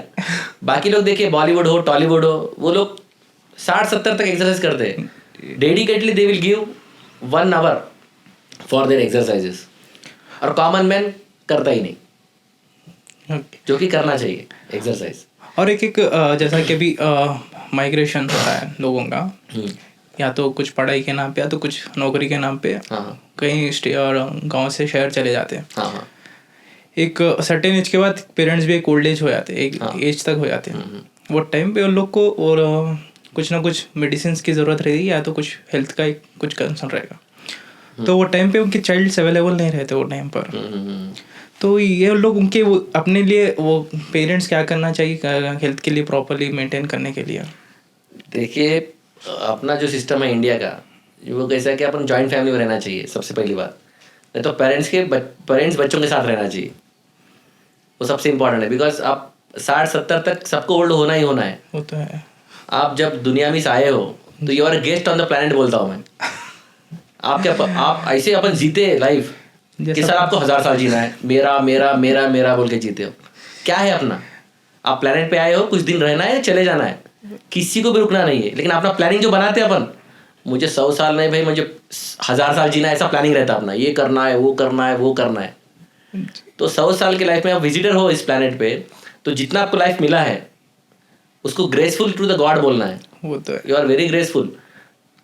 तो आपके पेरेंट्स को, आपके ब्रदर सिस्टर्स को अच्छी तरह से देखो बोलता हूँ मैं। बहुत सारे बच्चे मैंने जो, जब मैं हैदराबाद में प्रैक्टिस करता था तो वहाँ पे कैसा था हैदराबाद के प्रैक्टिस में कि मैक्सिमम जो सॉफ्टवेयर के बच्चे हैं वो लोग क्या करते हैं, अपने माँ बाप को इंडिया में रखते हैं। ठीक है, हाँ। आपने जो सिंपल एग्जांपल दिया, मैं उसका ये एग्जांपल दे रहा हूँ। और वो लोग रहते हैं यूके में, यूएस में, ठीक है, सेटल हो जाते हैं वहीं पे। माँ बाप ओल्ड एज यहाँ पे है, ठीक है, और वो अपने माँ बाप को लेके भी नहीं जाते वहाँ। नहीं जाते। कब लेके जाते? जब उनकी बीवी की डिलीवरी है, उस टाइम पे माँ बाप की याद आती है उनको। वही केस अगर माँ बाप का फ्रैक्चर हुआ, मैं पैसे कितने लगे भेजता हूँ लेकिन they will not come. Delivery है तो उनको माँ बाप चाहिए, फ्रैक्चर हो तो उनको बच्चे को जरूरत नहीं माँ बाप की, मैं पैसे भेजता हूँ, ट्रीटमेंट करिए। मतलब ये जो मेंटेलिटी आपको चेंज करना पड़ेगा सॉफ्टवेयर, स्पेशली मैं सॉफ्टवेयर के लिए बोल रहा हूँ जी। जो मेरा ऑब्जर्वेशन है। मतलब हर एक जन ऐसा नहीं, ऐसा है मैं बोलता नहीं हूँ, बट मैक्सिमम लोग ऐसा है मैं बोलता हूँ, जो मेरा ऑब्जर्वेशन है। हर फील्ड में लोग अच्छे भी है, बुरे भी है, सही है कि नहीं? जी। तो सॉफ्टवेयर में ऐसे नहीं कि मैं बोल रहा हूँ तो सॉफ्टवेयर हर एक को बोल रहा हूँ, नहीं नहीं। जो ऐसा कर रहे हैं वो ज़्यादा परसेंटेज में। जी। तो ज़्यादा कैसा है, उनका ह्यूमन टच और सोशल लाइफ बहुत कम रहता है सॉफ्टवेयर वालों का। हाँ। जो मेरा ऑब्जर्वेशन है, तो उनको जो फीलिंग ये सब चले जाता है। हाँ। हम लोग डेली डॉक्टर से, तो एज अ डॉक्टर 90% डॉक्टर तो डेफिनेटली मैं ये बोलता हूँ कि definitely they will take care of the parents और ब्रदर सिस्टर्स, बिकॉज उनको डेली का डेली ह्यूमन टच रहता है, ह्यूमन वैल्यूज पता है। जी। वो completely reverse in software jobs या बाकी कोई भी जॉब्स हो। और मेजरली अब अपन देखेंगे टेक्नोलॉजी इम्प्रूवमेंट, हम्म, तो टुडे इंटेलिजेंस, आर्टिफिशियल इंटेलिजेंस इतना है। हम्म, नाउअडेज सर्जरीज और रोबोटिक सर्जरी कर हम्म। तो आने टाइम में इतना जैसा कि सर्जरीज भी रोबोटिक्स, तो कहीं ना कहीं ह्यूमन टच मिस होता रहेगा। नहीं, ऑर्थोपेडिक के लिए तो देखिए ह्यूमन टच का तो जरूरत है ही है, जी। क्योंकि ऑर्थोपेडिक हमारा बोन का काम है, तो हमारा रोबोटिक कभी सर्जरी कर नहीं पाएगा। जो भी हम सर्जरी आजकल कर रहे हैं वो रोबोटिक असिस्टेड कर रहे हैं, रोबोटिक असिस्टेड हम ही करेंगे बट रोबोट असिस्ट कर रहा है कटिंग्स के लिए। हमने नी ओपन किया है, उसका पहले मेजरमेंट ले लेता है और मेजरमेंट के हिसाब से जितना हमने कट बोला है उतना ही कट करेगा वो। अच्छा। बाकी ओपनिंग क्लोजिंग हमारा डायरेक्शन पे चलेगा रोबोट, ऐसा नहीं वो खुद कुछ करेगा, ऐसा नहीं रहता। Robotic assisted. Robotic assisted surgery रहता है ऑर्थोपेडिक के पॉइंट ऑफ व्यू। बाकी मुझे उतना आइडिया नहीं है, बट बाकी जगह पे रोबोटिक डायरेक्ट करेगा, वो तो है। जैसे लैप्रोस्कोपिक है जितना मैंने सुना है। और भी जैसा कि मेजर में अपन देखें तो क्रिटिकल केसेस में नॉर्मली अगर कोई पर्सन टू पर्सन सॉरी बोलता है तो डिफरेंस रहता है। मतलब किसमें? नॉर्मल एज अ फ्रेंड्स में या कोई अनजान पर्सन को धक्का कुछ लग गया तो सॉरी बोलने में वो डिफरेंस रहता है। जब एक डॉक्टर रिटर्न में जब लास्ट मोमेंट पे सॉरी बोलता है, तो जब वो सॉरी बोलने के टाइम पे कितना इमोशनली करेज जमा करना पड़ता है उसको। अभी मैं मेरे प्रैक्टिस का मैं बताता हूँ आपको, मैं 18 साल की प्रैक्टिस कर रहा हूँ और मेरे प्रैक्टिस में आज तक भी लिटिगेशन या जो भी आज देख रहे हो टीवी में वगैरह, ये सब चीज़ें मेरे प्रैक्टिस में कभी हुआ नहीं। और क्यों नहीं हुआ, मुझे अभी रेट्रोस्पेक्टिव में जब सोचता हूँ कि ऐसा क्यों नहीं हुआ, तो आपका जो गेस्चर, मैं यही बात किया था, आपका रिसीविंग टू द पेशेंट, आपका उसके तरफ इमोशनल अटैचमेंट, ये सबसे ज़्यादा इंपॉर्टेंट है और वही लैकिंग है आजकल के डेट में। सही। जहाँ पे भी आप लोग बोल रहे कि लोग डॉक्टर के साथ झगड़ा कर रहे हैं या मारामारी कर रहे हैं या तोड़फोड़ कर रहे हैं, ठीक है, तो ये जो चीज़ें होती है जब आप इमोशनल अटैचमेंट नहीं है पेशेंट के साथ में, आप इमोशनली अटैचमेंट है समझ आपका, तो आपके पास कुछ भी पेशेंट को होने दो, पेशेंट के अटेंडर वो समझते हैं, वो जानते हैं कि आप क्या कर रहे हो। ये मेरा पर्सनल एक्सपीरियंस में बता रहा हूँ। सही है। बिल्कुल वो आपके सामने कुछ भी नहीं बोलेंगे और कुछ हुआ तो भी वो लोग एक्सेप्ट करेंगे। यू शुड थिंक हर patient as your brother, sisters, father, mother जैसे सोच के ट्रीटमेंट करना चाहिए। आप कैसे पेशेंट को अगर पेशेंट से देख रहे हो, इंस्ट्रूमेंट जैसा देख रहे हो, उसका रिफ्लेक्स भी वैसे ही आएगा ना। जी। जैसा कि आप बता रहे कि ये फैमिली की तरह सोचो। Yes. तो एक पुराने टाइम पे एक फिल्म थी मुन्ना भाई एमबीबीएस, हाँ, जिसमें बोमन ईरानी बोलता है अगर वही अपने को अपने किसी रिलेटिव को सर्जरी करना है तो हाथ कांपेंगे बोल के। तो इसके ऊपर ये कैसे नहीं नहीं ऐसा कुछ नहीं है। वो डिपेंड्स करता है, आप इतने सारे सर्जरी करने के बाद ऐसे हाथ कांपता वगैरह कुछ नहीं है। स्टार्टिंग में तो हुआ होगा कभी? नहीं नेवर। अच्छा। जो मेरे एकेडमिक्स में मेरे जो सर्जन्स थे कुछ, जी, मैं स्पेशली नाम लेना चाहता हूँ, doctor Venugopal, when I was in Medicity medical college. वो बोलते अगर असिस्ट करेगा तो जिंदगी भर असिस्ट करेगा जी। बी ए सर्जन, तू सर्जन है तो सर्जरी कर, असिस्ट मत कर जिंदगी में। अगर नाइफ मिला तो कर दे सर्जरी बोलते थे। और कहीं ऐसा भी होता है आपका इंटरेस्ट भी है ना जी। सो ऐसा नहीं कि भाई चलो आपको इंटरेस्ट नहीं आप कर रहे हो तो डेफिनेटली प्रॉब्लम है, आपका हाथ काके भाई आप भी कापोगे जी। जब आप कोई इंटरेस्ट से काम करते हो। और हाँ, आप जो बोल रहे थे सॉरी बोलने का, वो उसमें क्या है मेन इंपॉर्टेंट, आप कोई भी पेशेंट को बचाने की कोशिश करते हो, 90% डॉक्टर बिल्कुल करते हैं, उसमें कोई डाउट नहीं, कोई मारने के लिए ट्रीटमेंट करता ही नहीं है। तो लेकिन जो मार्केट में जो मीडिया वगैरह बताते हैं वो सब मैक्सिमम गलत चीज़ है। इसके ऊपर मैं बहुत ही फर्म हूँ जी कि भाई डेथ हो गया फिर भी रखे, ऐसा कभी नहीं होता, कभी होता 99.9% I am sure about that. जो मार्केट में प्रोपोगंडा करके रखे कि ऐसा होता वैसा होता, कहीं नहीं होता। पेशेंट को क्या लगता है जब वेंटिलेटर पे है जी, तो भाई पेशेंट है ही नहीं, ऐसे दे रहे वो। ओके। तो इसके लिए क्या रहता है, आपका अटैचमेंट और काउंसलिंग और प्रॉपरली दिखाना जरूरी है पेशेंट को, उससे उसको अंडरस्टैंड होगा डेफिनेटली। कहीं डॉक्टर भी कहीं मिराकल्स पे बिलीव करते क्या सर? सी अपना काम है 100% देना। Ultimately everybody has to believe on God, भगवान के ऊपर भरोसा रखना ही पड़ेगा। अपना काम अपन कर दिया, बाकी ऊपर वाला करेगा जी। कि अपने को वो नॉलेज मिला है, अपने पढ़ा लिखा है, उसको हमें पता है कि क्या करना है। ऊपर से मिरेकल्स बिल्कुल रहता है, आई बिलीव इन मिरेकल्स। तो सर जैसा कि आप स्टार्टिंग में भी देखें तो more than like 20,000 plus surgeries you have done, yes, minor and plus major. Yes. And और आप कितने कितने हॉस्पिटल्स में विजिट करते हैं सर? जैसा कि आप यहाँ पे सिर्फ संगारेड्डी में ही अवेलेबल रहते कि यहाँ हैदराबाद या दूसरे प्लेसेस में भी? यूजुअली मुझे बताने के लिए खुशी होती है कि आज अभी तो यहाँ पे हम सिटी हॉस्पिटल में हैं as a director of city hospital Sangareddy ji. But apart from that मैं हैदराबाद के ऑलमोस्ट हर हॉस्पिटल में सर्जरी किया है, ऑलमोस्ट कॉर्पोरेट्स में। मेरा जर्नी स्टार्ट हुआ है मेडिसिटी मेडिकल कॉलेज से, ओके।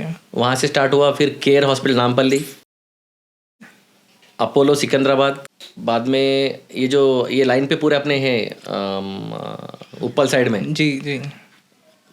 तब ओमनी था, ओमनी पुराना ओमनी हॉस्पिटल। ओमनी में किया, ऑरेंज में किया, ओके। KGH बोल के मेरे फ्रेंड का हॉस्पिटल है, नाइटिंगेल हॉस्पिटल है, अच्छा।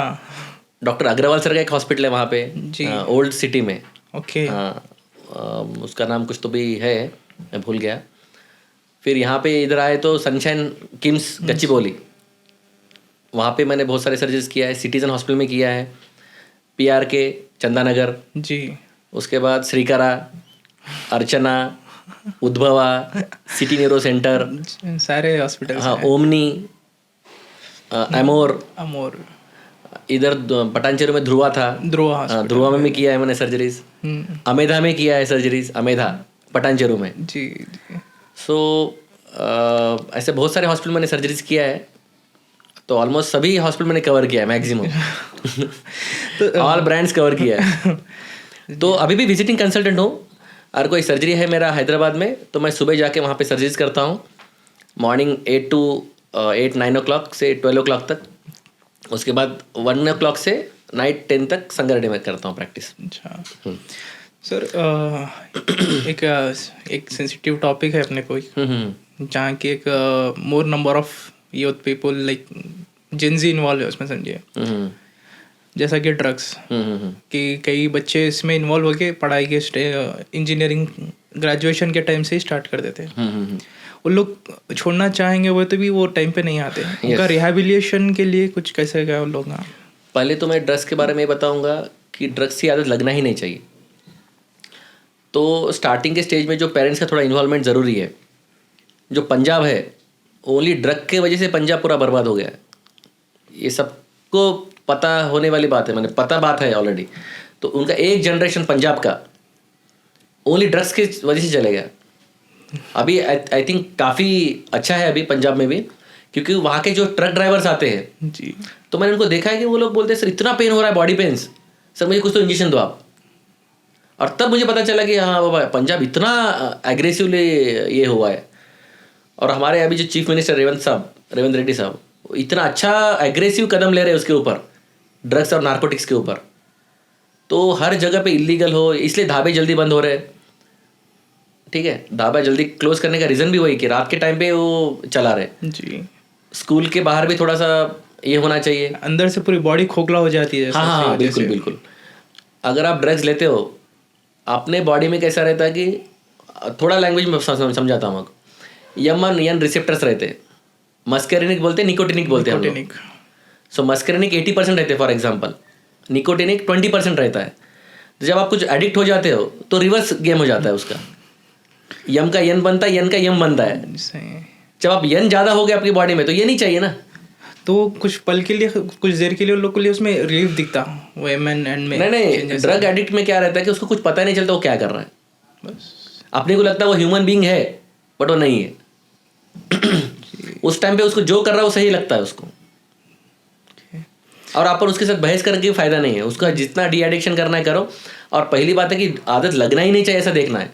और जो पेरेंट्स है कंपलसरी अपने बच्चों के ऊपर थोड़ा तो ध्यान देना ही है। आपका फ्रेंड सर्कल कैसा है, बच्चों का फ्रेंड सर्कल कैसा है, क्योंकि हमारे टाइम पे तो ये था ही नहीं, ये नया नया आया है। और हम तो गांव से आए हुए हैं, तो वहाँ पे है ही नहीं, अभी भी नहीं है। जो मेट्रो सिटीज़ है, बड़े सिटीज़ है, शहरों में। और इसके वजह से क्या होता है कि आपका जो ड्रग के वजह से फाइनेंशियल बर्डन फिर से, ठीक है, मतलब वो चोरी करना शुरू करेगा, माँ बाप के पैसे चुराना शुरू करेगा। ये सब चीज़ें वो ड्रग के वजह से होगा। वो हार्मफुल होगा सोसाइटी के लिए, वो बाद में की बात है। मतलब घर के भी चीज़ें घर में भी हार्मफुल है वो, और बाहर सोसाइटी के लिए भी हार्मफुल है वो। जी, तो नहीं लगना यही सबसे बड़ा उसका सॉल्यूशन है, प्रिवेंशन। तो जितना स्ट्रिक्ट एक्शन ले सकते डिपार्टमेंट वाइज, या नार्कोटिक डिपार्टमेंट अभी जो काम कर रहा है, तो उन्होंने अच्छी तरह से एक्शन लेना चाहिए इन लोगों के ऊपर। और कुछ ऐसा कानून बनाना चाहिए कि जो मिला तो उसको अपने कानून में थोड़ा सा और स्ट्रिक्टनेस मेंटेन करना चाहिए उसके रिलेटेड। हाँ, तो लोग ये करेंगे ही नहीं।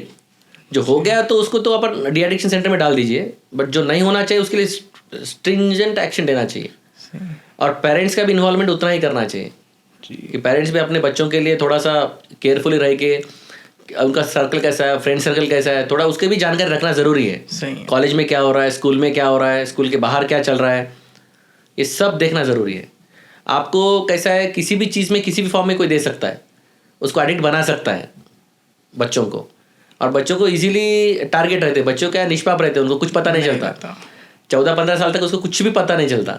सर आपका ये आप इतने सारे हॉस्पिटल्स में काम किए, इतने सारे सर्जरीज किए, ये सारी स्टडीज़ भी कंप्लीट किए, कहीं ना कहीं आप एक सेटल्ड है जैसा लगता है। कहीं आपका एक अल्टीमेट गोल कुछ हैगा सर जो आपका अभी अकम्पलिश नहीं हुआ है या अभी अपकमिंग ऑन द कार्ड्स में है? देखिए लाइफ ऐसी है अपनी, मैं अभी बोला we are guest on the planet, ठीक है, जस्ट गेस्ट है अपन। और देखिए मैं डॉक्टर बनना चाहता तो मैं बना जी, ठीक है। तो जितना ऊपर वाले ने मुझे दिया है वो सबसे ज़्यादा दिया है। मैं इतना एक्सपेक्ट भी नहीं किया इतना मिलेगा, फेम नेम सब मिलेगा, मैंने कभी ज़िंदगी में सोचा नहीं है। जो मिला वो काफ़ी मिला है। तो इसलिए मैं अभी भी नहीं सोचता हूँ कि भाई आपने कुछ करना है। जितनी देर अपन सोसाइटी में है सबको कुछ दे के जाना है। सही है। अपन जो पढ़ाई करे हैं, इसलिए मैं मेरे कैजुअलिटी में भी इंस्ट्रक्शन देता हूँ। अगर कोई गरीब बच्चा है तो पैसे नहीं है बल्कि मेरे हॉस्पिटल से नहीं जाना चाहिए वो सबसे ज़रूरी मैं बात बोलता हूँ। जो भी मेडिसिन लेता है लेने दो, और कम से कम में करो, या कभी कभी चार्ज करते भी नहीं हम लोग जी हमारे हॉस्पिटल में, कभी कभी। हाँ बिल्कुल, किसी किसी को फ्री भी करके भेजता हूँ मैं। पैसे नहीं है सर बोलता है, कोई बात नहीं, पर ट्रीटमेंट मिलना चाहिए। ये मेरा फर्स्ट फिलोसॉफी है। अब इतना पढ़ लिख के अगर आप किसी की ये नहीं कर पा रहे हो तो उसका कोई फ़ायदा नहीं है। तो डेफिनेटली जितना हो सके उतना अपने तरफ से देना है। और अल्टीमेट एम क्या है कि मैक्सिमम सोसाइटी को मैक्सिमम अपना जितना बेनिफिट दे सकते लोगों को वो देना चाहिए। और जो खुशी आपको देने में है वो लेने में नहीं है, ये देने वाला ही जानता है। सही है। अब कभी आप देखिए, आप जितना लोगों को दोगे, आपके फैमिली मेम्बर से लेकर और किसी को भी हो, वो देने का जो खुशी रहता है वो देने वाला जानता है।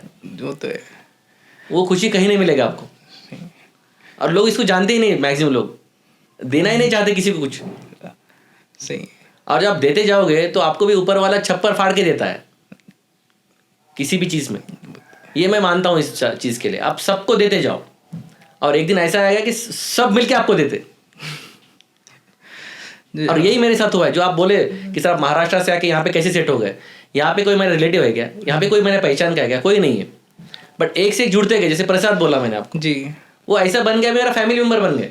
अभी आप सर संगारेड्डी में ही है, तो आप इतने सालों से आप वहाँ से अब जैसा कि यहाँ पे आके सेटल है, तो एक संगारेड्डी के लोगों के लिए भी कुछ तेलुगु में भी बोल सकते हैं आप चाहे तो। बिल्कुल तेलुगु में बोल सकते हैं। तेलुगु मैंने यहाँ पे आने के बाद सीखा। ఇప్పుడు వచ్చి మీరు ఇక్కడ ఆల్మోస్ట్ ఒక 10-15 years ప్లస్ అయిపోయింది. ఇక్కడ వచ్చేసి నాకు 15 years అయిపోయింది కంప్లీట్గా. సో నేను ఎంత ఇక్కడ ప్రతి గల్లీలో సర్జరీ చేసిన నేను సంగారెడ్డిలో. ఆల్మోస్ట్ నా 20,000 సర్జరీస్లో సంగారెడ్డి, సదాశివపేట్, జోగిపేట్ చుట్టుపక్కల ఏరియాస్లో ఆల్మోస్ట్ ప్రతి విలేజ్లో నా పేషెంట్స్ ఉన్నారు. ప్రతి విలేజ్. ఎప్పుడైనా మీకు ఇట్లా డిఫరెంట్గా అని అన్నట్టు అనిపించిందా సార్ సంగారెడ్డి కంటే? లేదు. See always what our eyes will see, if will give love to others, people will give love to you. That I believe. Give and take. మీరు ఇప్పుడైనా జనాల లోపల అది చూస్తున్నారు అనుకోండి, మీకు కూడా అదే దొరుకుతుంది. ఓకే. హేట్రెడ్నెస్ మీ దగ్గర ఉంది అనుకోండి, అది మీరు బయట కూడా అది కనిపిస్తుంది. మనం ఎప్పుడైనా వేరే వాళ్ళ పక్కన మాట్లాడడం కానీ ఏం చేయకుండా మన పని ఓన్ చేసుకోవాలి. అయింది అప్పుడు ఒక బీ పాజిటివ్లీ వర్క్ చేస్తే ఉండాలి మనం. You do work positively, you will get positiveness only. If you are negative you will see negative only. నేను పాజిటివ్గా ఉన్నా కాబట్టి పాజిటివ్గా అన్నీ చేస్తున్నాను. Always I think always positive. आपके पास ग्लास है, अभी बोलने वाला बोलता है कि सर సగం వాటర్ ఉంది, సగం వాటర్ లేదు అంటాడు. అరే సగం ఉంది కదా, అది తాగు కదా. ఆ తాగకుండా సగం లేదు డిప్రెషన్లో ఉంటాడు. సో ఈ फीलिंग ఉండకుండా ऑलवेज बी पॉजिटिव. जितना भी आपको मिला है वो ऊपर वाले ने बहुत अच्छी तरह से दिया है बोल के सोचना है. जैसे मैं हर एक को बोलता यू आर अ बिलियनियर बोलता मैं. सही है. हर every person is a billionaire. Because you should maintain your health properly, you are billionaire. Correct. So మనం ఏం చేస్తాము, మన దేవుడు ఏమి ఇచ్చిండు, తినడానికి తాగడానికి అన్నీ ఇచ్చిండు. మనం ఆ కాకుండా డ్రగ్స్ కానీ, ఆల్కహాల్ కానీ, సిగరెట్ స్మోకింగ్ కానీ, ఇవన్నీ మనకి ఇది లేదు మన దాంట్లో, మన బాడీకి యాక్సెప్టెడ్ లేదు. ఫర్ ఎగ్జాంపుల్ మన బండి ఉంది, ఆ పెట్రోల్ బండిలో ఏం పెట్టాల్సింది ఉంటుంది, పెట్రోల్. డీజిల్ బండిలో డీజిల్. సో మన బండిలో ఏం పెట్టాలి, పాలు. వాళ్ళు ఏం చేస్తాడు, alcohol. That is completely Thums Up, ఈ అన్ని కార్బోనేటెడ్ డ్రింక్స్, స్మోకింగ్, నికోటిన్స్. మన బండి పని చేస్తుందా, లేదు. మోకాలు ఉడిచిపోతుంది, మోకాలు అరిగిపోతుంది. సో आर्थराइटिस వచ్చేస్తుంది. और जैसा कि अभी अब लास्ट में अपन देखे, आप एक टीचर भी है, MNR कॉलेज में आप पढ़ाते भी हैं एज ए लेक्चरर. तो इसमें आपके कितने बहुत सारे बच्चे होंगे, उसमें से आप इंटरेक्शन में तो आप कोई ना कोई ऐसा स्टूडेंट तो रहेगा आपको जो क्लोज रहेगा. या तो आप उन लोगों को कुछ ना कुछ एक स्पेशल मैसेज देना चाहेंगे तो सर बच्चों के लिए? हाँ सर, मैं बोलता हूँ कि देखिए, आप जो मेडिकल प्रोफेशन में आने के पहले 100 बार सोचो. जिसको इच्छा है कि भाई आपको सोशल वर्क करना है, या आपका medical field is not like a business. बहुत सारे लोग, ये सबसे बड़ा मिसनोमर है जी कि मेडिकल फील्ड बिजनेस है. It's not a business, it's a social responsibility. So अपन वो हिसाब से करना है, ठीक है. तो लोग बोलते कि मैं आने के बाद इमीडिएटली, उनका फोकस ये है कि मैं आज इतना लिया तो मुझे इतना होना है. मेरा तो पूरा फ्री सीट्स है, तो मैंने मेरे पूरे लाइफ में 1 लाख के ऊपर खर्चा नहीं हुआ मुझे, पूरा मेरा मेडिकल सिस्टम में जी पूरे फ्री सीट्स है. वो तो है. हाँ. तो सर अभी इसमें से लास्ट में अपने को गवर्नमेंट भी कहीं ना कहीं गुड इनिशिएटिव्स लेती हैं, जैसा कि हेल्थ स्कीम्स, आरोग्यश्री, और इसमें गवर्नमेंट मेडिकल कॉलेजेस अभी इतने. तो how do you see that उन लोग का गवर्नमेंट का भी रिस्पांस कैसा है इस पे? अभी काफ़ी अच्छा इम्प्रूवमेंट है गवर्नमेंट के रिस्पांस में. और जो हर डिस्ट्रिक्ट को मेडिकल कॉलेज लाके और भी अच्छा बेहतरीन ये देने की कोशिश कर रहे हैं. लेकिन उसके साथ अगर इंफ्रा भी देंगे डॉक्टर्स के लिए, बिकॉज डॉक्टर्स इतना सारा पढ़ते हैं जी, 10-15 साल पढ़ना है, और उनके जो लेवल का जो क्वालिटी सर्विसेज वो देना चाहते हैं गवर्नमेंट में, तो उतना इंफ्रास्ट्रक्चर भी देना चाहिए उनको, उनको लिखना बहुत चाहते हैं लेकिन वहाँ पे अवेलेबल नहीं है, ऐसा हो जाता है हर जगह पे, मैक्सिमम जगह पे। तो इसलिए बहुत सारे डॉक्टर्स क्या करते हैं, गवर्नमेंट छोड़ के फिर प्रैक्टिस में आ जाते हैं। ओके जैसा कि आप लैक ऑफ इंफ्रा बोल के बता रहे हैं सर, तो कहीं ना कहीं हॉस्पिटल्स पे स्टार्टिंग में भी लिखा हुआ रहता है कि अटैक ऑन डॉक्टर्स बोल के सो एंड सो, क्या लिखा हुआ है? Attack on doctors will be so and so sections भी ऐसा रहता है। हुआ है सर ऐसा भी कभी? हाँ होता है, अटैक तो बहुत जगह पे डॉक्टर्स पे होते हैं। तो मैं इसी थोड़ी देर पहले यही बात बताया, अगर आप इमोशनली अटैच हो पेशेंट के साथ में तो डेफिनेटली कोई भी अटैक आपके ऊपर नहीं होगा। okay. ये इसके साथ मेरे साथ बहुत सारे डॉक्टर्स भी एग्री होंगे जो बहुत सालों से प्रैक्टिस कर रहे हैं। आप अगर इमोशनली अटैच नहीं हो पेशेंट के साथ में तो डेफिनेटली प्रॉब्लम आने का चांस रहेगा। okay. तो 99% ये ट्रू है जी। हाँ, आप कुछ हो भी जाने दो, अगर आपका नाम अच्छा है, आपका इंटेंशन अच्छा है, मेन आपका इंटेंशन जी, कौन भी क्या देखता है, इंटेंशन देखता है। और ये सर गुड कॉज के लिए आप कुछ कर रहे हो तो आपको प्रॉब्लम नहीं है। और आगे क्या चेंजेस हुए तो बेटर रहता है बोल के देख रहे हैं सर आप इस पॉलिसीज में? Education system and medical system and health system में मैं बोलना चाहता हूँ कि जो भी गवर्नमेंट है उन्होंने क्या करना चाहिए, पूरे बच्चों के लिए एजुकेशन फ्री करना चाहिए। महाराष्ट्र में पूरा एजुकेशन सिस्टम पूरा फ्री है बच्चों के लिए, पूरा फ्री, KG to PG। बच्चे को 1 रुपया पेमेंट करने की ज़रूरत नहीं। जो प्राइवेट कुछ स्कूल्स अभी अभी खुले हैं उनमें चार्जेस है, लेकिन एक जिसको जाना है वो जा सकता है, कोई दिक्कत नहीं है। बट हर एक को एजुकेशन फ्री मिलना चाहिए, अच्छा एजुकेशन। और अच्छा हेल्थ सिस्टम लिए भी क्या करना चाहिए गवर्नमेंट को, इनिशिएटिव लेके हर एक बंदे का इंश्योरेंस करना चाहिए बाय डिफ़ॉल्ट। मतलब आप कोई भी फैमिली को, अपर क्लास, मिडिल क्लास और लोअर क्लास, कोई भी क्लास हो, आपका रियल इनकम ग्रुप देख के उसके हिसाब से आपको इंश्योरेंस कार्ड देना चाहिए। जो भी आपको मिनिमल चार्ज लेना है लेके 100% इंश्योरेंस इंश्योर्ड करना चाहिए सबको। तो जो बंदा जहाँ जाना है वहाँ पे कर सकता है काम, और जहाँ जाना है वहाँ ट्रीटमेंट ले सकता है, तो मॉर्टेलिटी और मॉर्बिलिटी बहुत कम होगा। वो तो है। और न्यूट्रिशन के पार्ट में बोला जाए तो अपने इंडिया में न्यूट्रिशन आजकल बहुत ही कम मिल रहा है बच्चों को। न्यूट्रिशन को पे ज़्यादा फोकस भी नहीं है। जो मैं हमेशा बोल रहा हूँ कि आयरन डिफिशियंसी है, प्रोटीन डिफिशियंसी है, तो उसके ऊपर ज़्यादा फोकस होना चाहिए जी। ऑलरेडी अपने पास जितना फास्ट फूड है वो सब बंद होना चाहिए। और अपने पास यहाँ तेलंगाना में भी एक स्कीम है अक्षय पात्रा, जो बच्चों को स्कूलों में खाना प्रोवाइड करते हैं, मिड डे मील स्कूल में। और ये सब वो अच्छा स्कीम है, बिल्कुल बिल्कुल बहुत अच्छा स्कीम है। और गरीब से गरीब बच्चों को भी अच्छा खाना मिलता है वहाँ पे, तो बढ़िया स्कीम है वो। गुड हेल्थ भी एक ज़रूरी है, बल्कि गुड हेल्थ कब आएगा, आपका गुड मेंटेलिटी भी होना चाहिए, गुड माइंडसेट होना चाहिए। ठीक है, आपको गुडविल भी मिलेगा। सही है वो तो सी कौन सी गाड़ी गैरेज में जाती है जो खराब हो गई। हाँ, आप अगर अच्छा सोचते हो सबके बारे में, मैं एक ही बात बोलता हूँ, आपके बारे में कोई कुछ भी सोचे, आप सबके बारे में अच्छा सोचिए। 99% लोग आपका एडवांटेज लेने की कोशिश करेंगे, आपको कुछ भी करने की कोशिश करेंगे, बट आप आपके प्रिंसिपल्स के हटो मत। तो आप आपका अच्छा दो, एक दिन आएगा सबको समझ में आएगा कि आप क्या हो। कभी ऐसा ये आपका यार एक लास्ट है ये आपको, कभी ऐसा बोले कोई आपको कि अरे आपको फिल्म इंडस्ट्री में भी ट्राई करना चाहिए, आप क्या को देख के? वो बोलते रहते हैं बट अपना इंटरेस्ट वैसा नहीं है फिल्म इंडस्ट्री का वगैरह जी। सी अपन जितना है अभी इतना सर्जरी किया है तो इधर ऑटोमेटिकली वो फैंस बन चुके हैं मेरे, और मैं किसी को भी ना नहीं बोलता हूँ। और आपने मुझे यहाँ पे बुलाया, मैं आ गया हूँ। तो first of all I am a common man, ठीक है। तो बच्चे बोलते कि सर आप ऐसा करिए, ठीक है। कभी सी 365 दिन में से 364 डेज तो मेरे ही है। एक दिन सबका सुनता हूँ मैं, मेरे बर्थडे के दिन वो बोलते कि सर आप ऐसा करिए, आप हमारे साथ आ जाइए। आपका बर्थडे का क्लिप भी बहुत वायरल है, जो कार के ऊपर ऐसा जो ट्रैवल कर रहे थे बर्थडे के दिन का। तो सभी उसमें जो हार है एक जन ने डाला ये सब लोग बाहर से डाले, ठीक है जी। तो वही लोग पूरा अरेंज करते, तो मैं जस्ट उनके साथ इन्वॉल्व रहता हूँ एक दिन, तो उनका भी हैप्पीनेस अपना हैप्पीनेस है। सर जैसा कि आप स्टार्टिंग में बता रहे थे कि ग्रैटिट्यूड, कृतज्ञता, और आपके कई रोल मॉडल्स यहाँ, तो कहीं ना कहीं आपको बहुत सारे मेंटर्स रहे होंगे, उनके कुछ नाम आप ले सकते हो, उनके कुछ एक सीख दिए होंगे आपको जो। तो मैं बचपन से हर एक जन, जैसे कि मैंने बोला कि ग्रैंड पेरेंट्स है, ब्रदर सिस्टर्स के, अपार्ट फ्रॉम दैट, सो बचपन में जो स्कूल में थे हमारे डॉक्टर वाकोडे सर एक बोल के थे, फिर डॉक्टर डी कुलकर्णी इंग्लिश वाले जी, अंग्रेजी वाले थे और हिंदी वाले भी थे, मतलब मैथमेटिक्स वाले थे। सो अंग्रेजी वाले भी हमको बहुत सपोर्ट किया। फिर नलवार सर बोल के थे जी।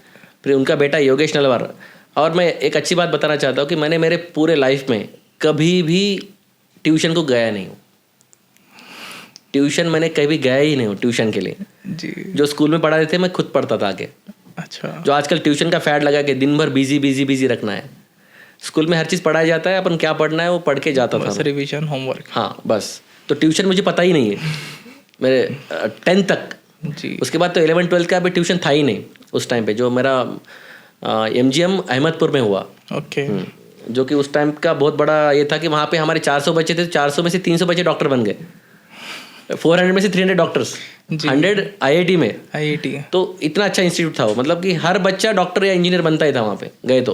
ओके। मोर देन 90% उसका जो रेट था, रेशियो और रेट, तो मोर देन 90% था।